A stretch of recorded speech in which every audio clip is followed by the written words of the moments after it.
ಏಕ್ದಮ್ ದಳವಾಯಿಗಳ ಮೇಲೆ IT raid ಮಾಡಿದ್ರ ಹಿಂದಿನ ರಹಸ್ಯವನ್ನ ಮಾಜಿ ಪ್ರಧಾನಿ ದೇವೇಗೌಡರು ಬಾಯ್ಬಿಟ್ಟಿದ್ದಾರೆ.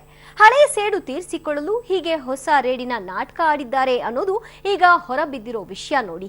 ಮೋದಿ ಶಾ ಆಫರ್ ಕೈಬಿಟ್ಟದಕ್ಕೆ ನೋಡಿ ಇದೆಲ್ಲ ಅನುಭವಿಸೋ ಆಗಾಗಿದೆ ಅಂತ ಗೌಡ್ರು ಗುಡುಗಿದ್ರು. ಹಾಗಾದ್ರೆ ಮೋದಿ ಮತ್ತು ಶಾ ಕೊಟ್ಟ ಆ ಬಿಗ್ ಆಫರ್ ಏನು? ಈಗ ಐಟಿ ದಾಳಿ ಹಿಂದೆ ನಿಜಕ್ಕೂ ಮೋದಿ ಮತ್ತು ಶಾ ಇದ್ದಾರಾ? ಹೇಳ್ತೀನಿ ನೋಡಿ. ಮೇ 15, 2018 ಮೋದಿ ಶಾ ಆಫರ್ಗೆ ಗೌಡರ ಡೋಂಟ್ ಕೇರ್. ಮಾರ್ಚ್ 28, 2019 ಸೇಡು ದಳಪತಿಗಳಿಗೆ ಐಟಿ ಪ್ರಹಾರ. ಬಿಜೆಪಿ ಜೊತೆ ಸರ್ಕಾರ ರಚನೆಗೆ ಒಪ್ಪದಕ್ಕೆ ದಳಪತಿಗಳಿಗೆ ಐಟಿ ಗುನ್ನ. ಟಾರ್ಗೆಟ್ ಹಾಗೂ ಟೈಮಿಂಗ್ ತಪ್ಪಿತ ಬಿಜೆಪಿ, ಕಾದೈತ ಮಾರಿ ಹಬ್ಬ. ಐಟಿ ರೇಡ್, ಒಕ್ಕಲಿಗರ ಒಗ್ಗಟ್ಟು, ಯಾರಿಗೆ ಪ್ಲಸ್ ಯಾರಿಗೆ ಮೈನಸ್. ಆಫರ್ ಕೈಬಿಟ್ಟದಕ್ಕೆ ಹೀಗೆ ಮೇಲಿಂದ ಮೇಲೆ ರೇಡು ಅನುಭವಿಸೋ ಹಾಗಾಗಿದೆ. ಹೀಗಂತ ಮಾಜಿ ಪ್ರಧಾನಿ ರಾಜ್ಯದ ದೊಡ್ಡ ಗೌಡ್ರು ಆರೋಪವನ್ನ ಮಾಡಿದ್ದಾರೆ. ಒಂದ್ ವೇಳೆ ಅವತ್ತು ಆ ಒಂದು ದಿನ ಮೋದಿ ಮತ್ತು ಶಾ ಕೊಟ್ಟ ಆಫರ್ ಒಪ್ಪಿದಿದ್ರೆ ಇವತ್ತು ಹೀಗೆ ಅನುಭವಿಸುವಷ್ಟು ಇರಲಿಲ್ಲ. ಅದೊಂದು ಆಫರ್ಗೆ ನೋ ಅಂದಿದ್ದಕ್ಕೆ, ಅದೊಂದು ಡಿಮ್ಯಾಂಡ್ಗೆ ನಾವು ಒಪ್ಪದಿದ್ದಕ್ಕೆ ಹೀಗೆ ಇಂಥ ಟೈಮ್ನಲ್ಲಿ ನಮ್ಮವರನ್ನ ಟಾರ್ಗೆಟ್ ಮಾಡಿ ರೇಡ್ ಮಾಡಲಾಗಿದೆ ಅಂತ ಗೌಡ್ರು ಅಸಮಾಧಾನವನ್ನ ವ್ಯಕ್ತಪಡಿಸಿದ್ದಾರೆ. ಮೋದಿ ಶಾ ಆಫರ್ ಬಗ್ಗೆ ಎಂದೂ ಮಾತನಾಡದ ಗೌಡ್ರು ಈಗ ದಳವಾಯಿಗಳ ಮೇಲೆ ಐಟಿ ರೇಡ್ ಆಗ್ತಿದ್ದ ಹಾಗೆ ಹೀಗೊಂದು ವಿಷಯವನ್ನ ಬಾಯ್ಬಿಟ್ಟಿದ್ದಾರೆ. ಇದು ಕೂಡ ಅಚ್ಚರಿಗೆ ಕಾರಣವಾಗಿದೆ. ಇನ್ನು ಈ ಹಿಂದಿನಿಂದಲೂ ಮೋದಿ ಗೌಡ್ರ ಬಗ್ಗೆ ಸಾಫ್ಟ್ ಕಾರ್ನರ್ ಹೊಂದಿರೋದಕ್ಕೆ ಇಂಥದೊಂದು ಲಿಂಕ್ ನ ಕಲ್ಪಿಸಲಾಗಿತ್ತು. ರಾಜ್ಯ ಬಿಜೆಪಿ ಗೌಡ್ರ ಮೇಲೆ ಕೆಂಡ ಕಾರಿದ್ರು, ರಾಷ್ಟ್ರ ಬಿಜೆಪಿಗೆ ಗೌಡ್ರ ಮೇಲೆ ಒಂದು ಕನ್ಸರ್ನ್ ಇದ್ದೇ ಇದೆ ಅಂತ ಮಾತನಾಡ್ಕೊಳ್ಳಲಾಗ್ತಿತ್ತು.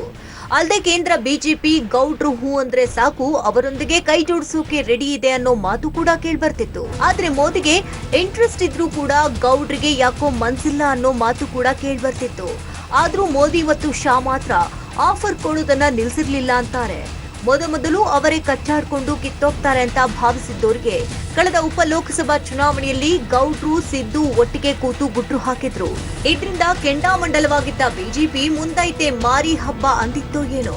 ಆಮೇಲಂತೂ ಯಾವಾಗ ಸರ್ಕಾರ ಬಿದ್ದು ಹೋಗುತ್ತೋ ಅನ್ನೋ ರೇಂಜಿಗೆ ಬಿಜೆಪಿ ಜನರ ಕಣ್ಣಲ್ಲಿ ಮೈತ್ರಿ ಸರ್ಕಾರವನ್ನ ಬಿಂಬಿಸಿತ್ತು.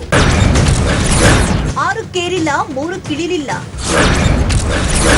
ಏನ್ ಮಾಡಿದ್ರು ಮೈತ್ರಿ ಸರ್ಕಾರ ಬೀಳಿಲ್ಲ. ಇನ್ನೇನು 2 ತಿಂಗಳಿಗೆ ಬಿದ್ದು ಹೋಗುತ್ತೆ, ಇನ್ನೇನು ಮುಂದಿನ ತಿಂಗಳಷ್ಟೇ ಕತೆ ಮುಗ್ದೇ ಹೋಯ್ತು, ನಾಳೆನೆ ಸರ್ಕಾರ ಬಿದ್ದೋಗುತ್ತೆ, ಇವತ್ತೇನ್ ಮಾಡಿದ್ರು ಸರ್ಕಾರ ಉಳಿಯಲ್ಲ ಅಂತೆಲ್ಲ ಬಿಲ್ಡಪ್ ಕೊಟ್ಟೋರು ಕೊನೆಗೆ ಸೈಲೆಂಟ್ ಆಗಿ ಇದು ಆಗದೆ ಇರೋ ಕೆಲ್ಸ ಅಂತ ಗೂಡ್ ಸೇರ್ಕೊಂಡ್ರು. ಜನ ಕೂಡ ಹೌದಪ್ಪ ಈ ಸರ್ಕಾರಕ್ಕೆ ಉಳಿಗಾಲ ಇಲ್ಲ, ಬಿದ್ದೇ ಹೋಯ್ತು ಅಂತ ನೋಡ್ತಿರುವಾಗ್ಲೇ ಸರ್ಕಾರ ಹಿಂದಿನಕ್ಕಿಂತ ಹೆಚ್ಚಾಗಿ ಭದ್ರವಾಗಿ ತಳವೂರ್ತಿತ್ತು. ಇತ್ತ ರಾಜ್ಯ ಬಿಜೆಪಿಗಳು ಅಂದುಕೊಂಡಿದ್ದನ್ನ ಸಾಧಿಸಲಾಗಲೇ ಇಲ್ಲ.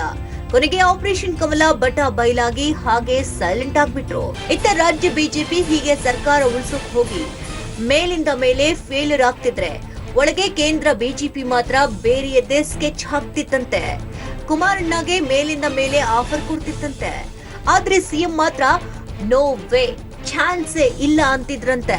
ಇದೇ ಕಾರಣಕ್ಕೆ ಅದ್ ಹೇಗೆ ಚಾನ್ಸೇ ಇಲ್ಲ ಅಂತ ನಾವು ನೋಡ್ತೀವಿ ಅಂತಾನೆ ಈ ಐಟಿ ರೇಡ್ ಮಾಡಿಸಿದೆ ಅನ್ನೋದು ಗೌಡ್ರ ಆರೋಪ. ಕಳೆದ ಮೇ 15ಕ್ಕೆ ಕೊಟ್ಟಿದ್ರ ಆಫರ್ ನೋ ವೇ ಅಂದಿದ್ದಕ್ಕೆ ಹಾಕಿದ್ರ ಸ್ಕೆಚ್. ಅಷ್ಟಕ್ಕೂ ಗೌಡ್ರಿಗೇನ್ ಬಿಜೆಪಿ ಈಗೀಗ ಆಫರ್ ಕೊಟ್ಟಿಲ್ವಂತೆ. ಕಳೆದ ಮೇ 15ರಂದೇ ಎಲೆಕ್ಷನ್ ರಿಸಲ್ಟ್ ಹೊರಬೀಳ್ತಿದ್ದ ಹಾಗೆ ಬನ್ನಿ ನಮ್ ಜೊತೆ ಸರ್ಕಾರ ಮಾಡೋಣ ಅಂತ ಆಫರ್ ಕೊಟ್ಟಿತ್ತಂತೆ. ಆ ಹೊತ್ತಿಗೆ ಸಿದ್ದು ಗೌಡ್ರ ವಿರುದ್ಧ ಕೆಂಡಾಮಂಡಲರಾಗ್ಬಿಟ್ಟಿದ್ರು. ಸಿದ್ದು ಗೌಡ್ರನ್ನ ಯಾವ ರೇಂಜ್ ನಲ್ಲಿ ಕೆಣಕಿದ್ರು ಅಂದ್ರೆ ಇನ್ನೆಂದೂ ಕಾಂಗ್ರೆಸ್ ಜೆಡಿಎಸ್ ಒಂದಾಗಲ್ಲ ಅನ್ನೋ ರೇಂಜ್ಗೆ ಹಾವಳಿ ಇಟ್ಟಿದ್ರು. ಗೌಡ್ರು ಸುಮ್ಮನಿದ್ದಷ್ಟು ಸಿದ್ದು ಕೆಣಕಿ ತಲೆ ಮೇಲೆ ಚಪ್ಪಡಿ ಎಳ್ಕೊಂಡಿದ್ರು. ಇದೇ ಸಮಯಕ್ಕೆ ಕಾದಿದ್ದ ಬಿಜೆಪಿ ಕೂಡ ಮುಗಿತು ಕತೆ, ಇನ್ನು ಜೆಡಿಎಸ್ ಕಾಂಗ್ರೆಸ್ ಕಡೆ ಮುಖ ಎತ್ತು ಕೂಡ ನೋಡಲ್ಲ, ಚಾನ್ಸೇ ಇಲ್ಲ ಅಂದ್ಕೊಂಡಿತ್ತು. ಆದ್ರೆ ಫಲಿತಾಂಶ ಹೊರಬೀಳ್ತಿದ್ದ ಹಾಗೆ ದೇಶವೇ ಅಚ್ಚರಿ ಪಡೋ ಹಾಗೆ ಸಿದ್ದು ಎಚ್ಡಿಕೆ ಕೈಕುಲುಕಿ ಬಿಟ್ಟಿದ್ರು. ಕುಮಾರಸ್ವಾಮಿ ಸಿಎಂ ಆಗೋದ್ರು. ಇದು ಬಿಜೆಪಿಗೆ ನುಂಗಲಾರದ ತುತ್ತಾಗಿತ್ತು. ಇಷ್ಟಾದ್ರೂ ಮೋದಿ ಮತ್ತು ಶಾ ಕಾಲ ಮಿಂಚಿಲ್ಲ ಅಂತಾನೆ ಕೂಲಾಗಿದ್ರಂತೆ. ಆ ನಂತರವೂ ಕೂಡ ಗೌಡ್ರಿಗೆ ಮೇಲಿಂದ ಮೇಲೆ ಕಾಲ್ ಮಾಡಿ ಆಫರ್ ಕೊಡ್ತಿದ್ರಂತೆ. ಬನ್ನಿ ಗೌಡ್ರೆ ನಮ್ ಜೊತೆ, ಬೇಕಿದ್ರೆ ನೀವೇ ಸಿಎಂ ಆಗಿ ನಮ್ದೇನು ಸಮಸ್ಯೆ ಇಲ್ಲ ಅಂತ ಹೇಳಿದ್ರಂತೆ.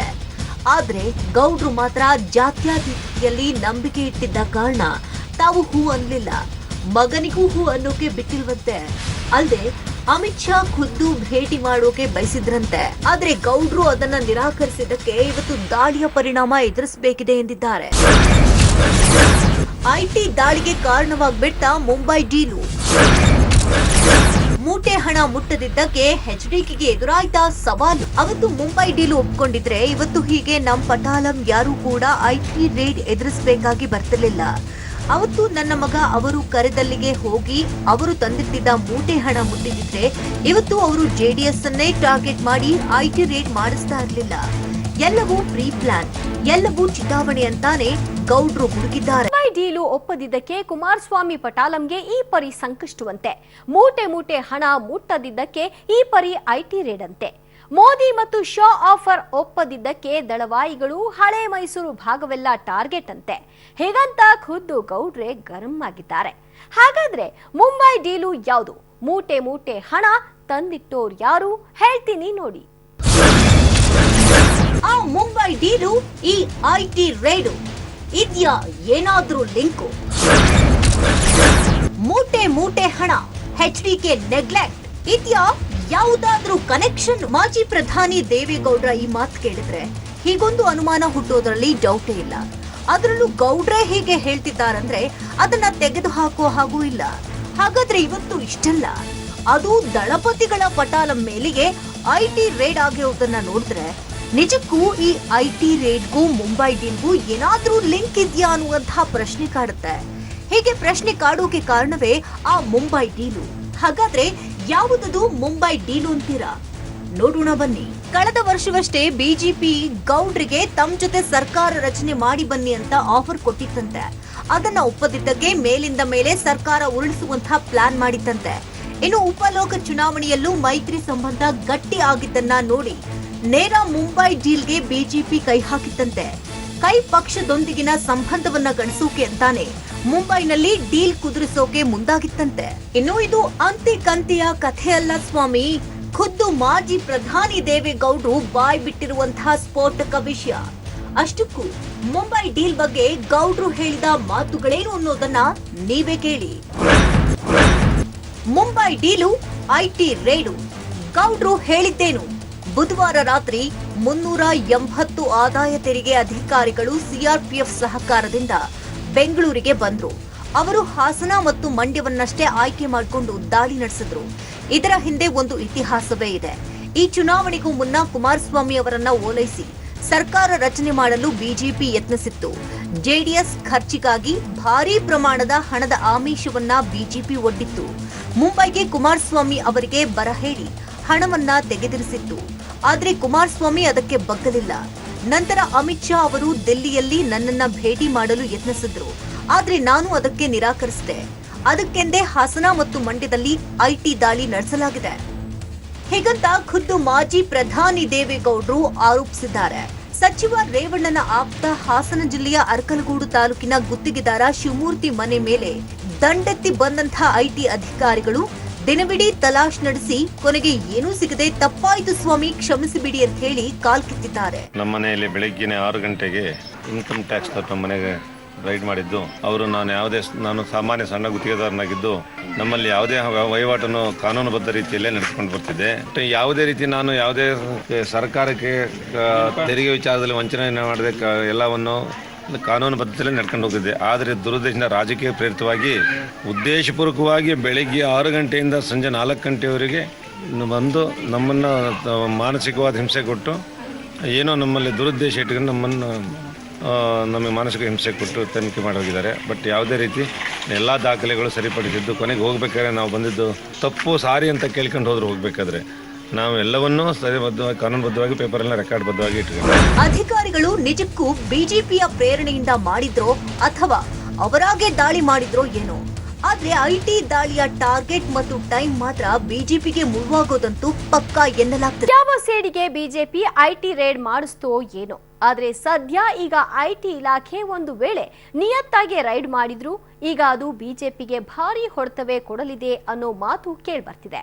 ಅದಕ್ಕೆ ಕಾರಣ ಇಷ್ಟೇ, ಐಟಿ ಇಲಾಖೆ ದಾಳಿ ನಡೆಸೋಕೆ ಆಯ್ಕೆ ಮಾಡಿಕೊಂಡಿರೋ ಟಾರ್ಗೆಟ್ ಮತ್ತು ಟೈಮಿಂಗ್. ಒಂದು ವೇಳೆ ಬಿಜೆಪಿನೇ ಮಾಡಿಸದೇ ಹೋದ್ರು ಈ ಐಟಿ ರೈಡ್ನಿಂದಾಗಿ ಮುಂದೆ ಮಾರಿ ಹಬ್ಬ ಕಾದೈತೆ ಅಂದ್ರೂ ತಪ್ಪಾಗಲ್ಲ. ಯಾಕೆ ಹೇಗೆ ಅನ್ನೋದ್ರ ಇನ್ಸೈಡ್ ಸ್ಟೋರಿ ನೀವು ನೋಡ್ಲೇಬೇಕು. ಬಿಜೆಪಿಗೆ ಮುಳುವಾಗುತ್ತಾ ಐಟಿ ದಾಳಿಯ ಟಾರ್ಗೆಟ್ ಮತ್ತು ಟೈಮಿಂಗು? ಗೌಡ್ರ ಕುಟುಂಬ ರಾಜಕಾರಣಕ್ಕೆ ಬೇಸತ್ತೋರೆಲ್ಲ ಆಗ್ಬಿಟ್ರ ಒಂದು. ಇತ್ತೀಚೆಗೆ ಗೌಡ್ರು ತಮ್ಮ ಕ್ಷೇತ್ರವನ್ನ ಮೊಮ್ಮಕ್ಕಳಿಗೆ ಬಿಟ್ಟು ಮತ್ತೊಬ್ಬರ ಕ್ಷೇತ್ರವನ್ನ ಕಿತ್ಕೊಂಡ ಅಪವಾದದಿಂದಲೇ ಒಕ್ಕಲಿಗರಲ್ಲಿ ಭಿನ್ನಾಭಿಪ್ರಾಯ ಮೂಡಿತ್ತು. ಭಿನ್ನಾಭಿಪ್ರಾಯ ಮಾತ್ರವಲ್ಲ, ಏನು ರಾಜಕಾರಣದಲ್ಲಿ ಅವರು ಅವರ ಮಕ್ಕಳು ಮೊಮ್ಮಕ್ಕಳು ಮಾತ್ರನೇ ಇರ್ಬೇಕಾ ಅಂತ ಒಳಗೊಳಗೆ ಕಿಡಿಕಾರಿದ್ರು. ಇದೇ ಕಾರಣಕ್ಕೆ ಹಾಸನ, ಮಂಡ್ಯ ಮತ್ತು ತುಮಕೂರು ರಣಕಣಗಳಾಗಿ ಮಾರ್ಪಟ್ಟಿತ್ತು. ಆದ್ರೆ ಯಾವಾಗ ಈ ಐಟಿ ದಾಳಿ ಕೇವಲ ಒಕ್ಕಲಿಗರನ್ನೇ ಟಾರ್ಗೆಟ್ ಮಾಡಿತ್ತು, ಆಗ್ಲೇ ನೋಡಿ ಈಗ ಒಕ್ಕಲಿಗರೆಲ್ಲ ಒಂದಾಗೋಕೆ ಶುರುವಾಗ್ಬಿಟ್ಟಿದ್ದಾರಂತೆ. ಸಾರ್ವಜನಿಕ ಬದುಕಿನಲ್ಲಿ ಇವತ್ತು ಇಂಥ ಅನೇಕ ಘಟನೆಗಳನ್ನು ನಾನು ಎದುರಿಸ್ಕೊಂಡು ಬಂದಿದ್ದೀನಿ. ಹಾಗಾಗಿ ಇವತ್ತಿನ ಪರಿಸ್ಥಿತಿನೇ ಬೇರೆ. ಹಾಗಾಗಿ ನಾನು ಅಂತಿಮವಾಗಿ ಇವತ್ತು ನಾನೀಗ ತಕ್ಷಣ ನಮ್ಮ ಮುಖಂಡರು ಉಳಿದಿರತಕ್ಕಂಥ ಮುಖಂಡರುಗಳನ್ನ ಅವರ ಅಭಿಪ್ರಾಯವನ್ನು ಪಡೆದು ತಕ್ಷಣ ನಾನು ಕ್ಷೇತ್ರಕ್ಕೆ ಹೋಗಿ ಅಲ್ಲಿ ನನ್ನನ್ನು ಅನೇಕ ಕಾರ್ಯಕರ್ತರು ಮುಖಂಡರುಗಳು ಕಾಯ್ತಾ ಇದ್ದಾರೆ. ಅವ್ರನ್ನೂ ಕೂಡ ಭೇಟಿ ಮಾಡಿ ಅಂತಿಮವಾಗಿ ನಾನು ನನ್ನ ತೀರ್ಪನ್ನು ನನ್ನ ನಿರ್ಧಾರವನ್ನು ನಾನು ಪ್ರಕಟ ಮಾಡಿದ್ದೇನೆ. ನಾನು ಮಾನ್ಯ KPC ಅಧ್ಯಕ್ಷರು, ಮಾನ್ಯ ಉಪಮುಖ್ಯಮಂತ್ರಿಗಳು ಇವತ್ತು ಇಲ್ಲಿ ಬಂದು ನನಗೆ ಈ ಥರ ಅನೇಕ ವಿಚಾರಗಳನ್ನು ಈಗಾಗಲೇ ನಮ್ಮ ರಾಷ್ಟ್ರೀಯ ಅಧ್ಯಕ್ಷರು ಮತ್ತು ಜನರಲ್ ಸೆಕ್ರೆಟರಿ ಅವರು ಮಾತನಾಡಿದ ಜೊತೆಗೆ ಅನೇಕ ವಿಚಾರಗಳನ್ನ ಹೇಳಿದ್ದಾರೆ. ಅವೆಲ್ಲವನ್ನು ಕೂಡ ನಮ್ಮ ಮುಖಂಡಗಳ ಗಮನಕ್ಕೆ ತಂದು ನಂತರ ನಾನು ನಿರ್ಧಾರವನ್ನು ಪ್ರಕಟಣೆ ಮಾಡ್ತೀನಿ. ತುಮಕೂರಲ್ಲಿ ಮುದ್ದ ಹನುಮೇಗೌಡ ದೊಡ್ಡಗೌಡ್ರ ವಿರುದ್ಧ ಬಂಡೆದು ನಾಮಿನೇಷನ್ ಫೈಲ್ ಮಾಡಿದ್ದು ನಿಮ್ಗೆಲ್ಲ ಗೊತ್ತೇ ಇದೆ. ಈಗ ನೋಡಿದ್ರೆ ರಣಕಣದಿಂದ ಹಿಂದೆ ಸರಿದವ್ರೆ. ಇನ್ನು ಮೈಸೂರು ಹಳೆ ಭಾಗದಲ್ಲಿ ಅದು ಚುನಾವಣೆ ಹೊತ್ತಲ್ಲೇ ಹೀಗೆ ಐಟಿ ರೇಡ್ ಆಗಿರೋದ್ರಿಂದ ಒಕ್ಕಲಿಗರೆಲ್ಲ ದಂಗೆದ್ದವ್ರೆ. ಗೌಡ್ರ ವಿರುದ್ಧ ಮುನಿಸಿಕೊಂಡವರೆಲ್ಲ ಬಿಜೆಪಿಗೆ ಸಪೋರ್ಟ್ ಮಾಡೋಕೆ ಮುಂದಾಗಿದ್ರು.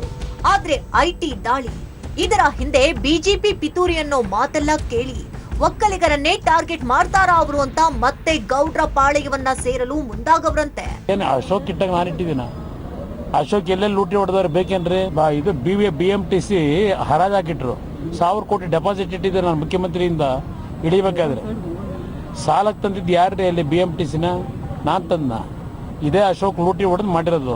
ಲೂಟಿ ಹೊಡೆಯೋ ಸಂಸ್ಕೃತಿ BJP ಅವ್ರದ್ದು. ಇದಕ್ಕೆ ಹೇಳೋದು ಐಟಿ ಇವರು ಈಗ ಆಯ್ತಪ್ಪ ಹೋದರಲ್ಲ ನಿಮ್ಮ ಇನ್ಕಮ್ ಟ್ಯಾಕ್ಸ್ನವರು, ಅದು ಯಾವುದೋ TVಲಿ ನೋಡ್ತಾ ಇದ್ದೆ. ಇದೇನು ಕೋಟಿ ಕೋಟಿ ಕೋಟಿ ಕೋಟಿ ಅಂತ ಹೊಡಿತಾ ಇದ್ರು. 10 ರೂಪಾಯಿ ಸಿಕ್ಕಿದ್ದೀನಿ ರೀ ಇವರಿಗೆ. ಯಾವ ಕಾರಣಕ್ಕೆ ಹೋದ್ರಿ ಇವರು? ಉದ್ದೇಶಪೂರ್ವಕವಾಗಿ ಯಾರ್ಯಾರನ್ನ ಹೋಗ್ಬೇಕು ಇವರು ದಾಳಿ ನಡೆಸಿದ್ರು. BJP ನಾಯಕರ ಮನೆಯಾದ್ರು ದಾಳಿ ನಡೆಸಿದಾರಾ? ಏನು ಬಿಜೆಪಿಲಿ ಇರಲ್ಲ ಪಾಪ ಬಡವರು. ಕಳೆದ ಚುನಾವಣೆಯಲ್ಲಿ ಸಿದ್ದರಾಮಯ್ಯ ಒಕ್ಕಲಿಗರನ್ನ ಕೆಣಕಿದ್ದಕ್ಕೆ ಕೊನೆಗೆ ಏನಾಯ್ತು ಅನ್ನೋದು ಇಡೀ ರಾಜ್ಯವೇ ನೋಡಿದೆ. ಈಗ ಬಿಜೆಪಿ ಕೂಡ ಸಿದ್ದು ಮಾಡಿದ ತಪ್ಪನೆ ಮಾಡೋಕ್ ಹೊರಟಿದೆ. ಇಡೀ ರಾಜ್ಯಾದ್ಯಂತ ಹೆಚ್ಚಿನ ಜನಸಂಖ್ಯೆಯಲ್ಲಿರುವಂತಹ ಒಕ್ಕಲಿಗರ ಕೋಪಕ್ಕೆ ಬಿಜೆಪಿ ಐಟಿ ದಾಳಿಯಿಂದಾಗಿ ಗುರಿಯಾಗಿದೆ. ಸಿದ್ದುಗೆ ಕಲಿಸಿದ ಪಾಠವನ್ನೇ ಈಗ ಬಿಜೆಪಿಗೆ ಕಲಿಸಲು ಒಕ್ಕಲಿಗರೆಲ್ಲ ಒಂದಾಗ್ಬಿಟ್ರೆ ಅಲ್ಲಿಗೆ ಬಿಜೆಪಿ 20 ಇರ್ಲಿ 10 ದಾಟುವುದು ಕೂಡ ಕಷ್ಟ ಆಗಲಿದೆ ಅನ್ನೋ ಮಾತು ಕೇಳಿ ಬರ್ತಿದೆ. ದಳವಾಯಿಗಳ ಮೇಲಿನ ಐಟಿ ದಾಳಿ ಜೆಡಿಎಸ್ಗೆ ವರದಾನವಾಗುತ್ತಾ?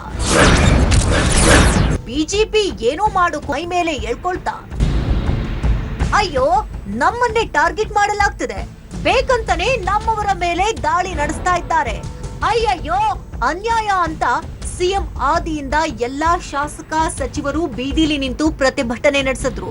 ಇನ್ನು ಐಟಿ ಇಲಾಖೆ ಕೂಡ ದಾಳಿಗೆ ಆಯ್ಕೆ ಮಾಡಿಕೊಂಡ ವ್ಯಕ್ತಿ ಮತ್ತು ಟೈಮಿಂಗ್ ಅನ್ನ ನೋಡಿದ್ರೆ ಜನಸಾಮಾನ್ಯರಲ್ಲೂ ಅನುಮಾನಗಳೆದ್ದಿದೆ. ಸದಾ ಚುನಾವಣೆ ಹೊತ್ತಲೇ ಯಾಕೆ ಐಟಿ ದಾಳಿ ನಡೆಯುತ್ತೆ? ಬಿಜೆಪಿಯವರ ಮೇಲೆ ಯಾಕೆ ಐಟಿ ದಾಳಿ ಆಗಲ್ಲ ಅನ್ನೋ ಯೋಚನೆ ಹುಟ್ಟುತ್ತಿದೆ. ಹಾಗಾಗಿ ಈ ಬಾರಿಯ ಐಟಿ ದಾಳಿ ದೋಸ್ತಿಗಳಿಗೆ ಹೆಚ್ಚು ಲಾಭ ಆಗಲಿದೆ ಅನ್ನೋ ಮಾತು ಕೇಳಿ ಬರ್ತಿದೆ. ಅಲ್ಲದೆ ಎಷ್ಟೋ ಬಾರಿ ಆಪರೇಷನ್ ಕಮಲದಂತ ಆಡಿಯೋಗಳು ರಿಲೀಸ್ ಆಗಿದೆ. ಇತ್ತೀಚೆಗೆ BSY ಕೂಡ ತನ್ನದೇ ಆಡಿಯೋ ಅಂತಾನು ಕೂಡ ಒಪ್ಕೊಂಡಿದ್ದಾರೆ. ಅದೆಷ್ಟು ಆಪರೇಷನ್ ಕಮಲದ ವಿಡಿಯೋಗಳು ಬಹಿರಂಗವಾಗಿದೆ. ಕೋಟಿ ಕೋಟಿ ಹಣದ ಮಾತುಗಳು ಕೇಳಿ ಬಂದಿವೆ. ಆದ್ರೂ ಯಾವುದು ಐಟಿ ಇಲಾಖೆಯ ಗಮನಕ್ಕೆ ಬರೋದಿಲ್ವಾ? ಆಮಿಷ ಒಡ್ಡಿದವರ ವಿರುದ್ಧ ತನಿಖೆ ಆಗದೇ ಇರುವುದು ಜನಸಾಮಾನ್ಯರಲ್ಲಿ ಅನೇಕ ಪ್ರಶ್ನೆಗಳನ್ನ ಹುಟ್ಟುವಂತೆ ಮಾಡಿದೆ.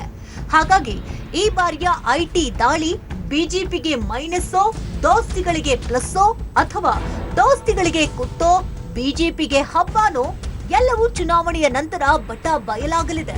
ನೋಡಿದ್ರಲ್ಲ, ಹಳೆ ಸೇಡು, ಐಟಿ ರೇಡು, ಮುಂಬೈ ಡೀಲು, ಮೂಟೆ ಮೂಟೆ ನೋಟು. ದಿನೇ ದಿನೇ ಚುನಾವಣಾ ಅಖಾಡ ರಂಗೇರ್ತಿದ್ದಾಗೆ ದಾಳಿ ಪ್ರತಿದಾಳಿಗಳು ಹೆಚ್ಚುತ್ತಿವೆ. ಹುಚ್ಚರ ಮದುವೆಯಲ್ಲಿ ಉಂಡೋನೆ ಜಾಣ ಅನ್ನೋ ಹಾಗೆ ಈ ಐಟಿ ಗಲಾಟೆಯಲ್ಲಿ ಯಾರಿಗೆ ಲಾಭ, ಯಾರಿಗೆ ನಷ್ಟ ಅನ್ನೋದು ಆಫ್ಟರ್ ರಿಸಲ್ಟ್ ರಿವೀಲ್ ಆಗಲಿದೆ. ಇದು ಈ ಹೊತ್ತಿನ ವಿಶೇಷ. ನೆನಪಲ್ಲಿ ನ್ಯೂಸ್ ಅಂದ್ರೆ ಪಬ್ಲಿಕ್ ಟಿವಿ.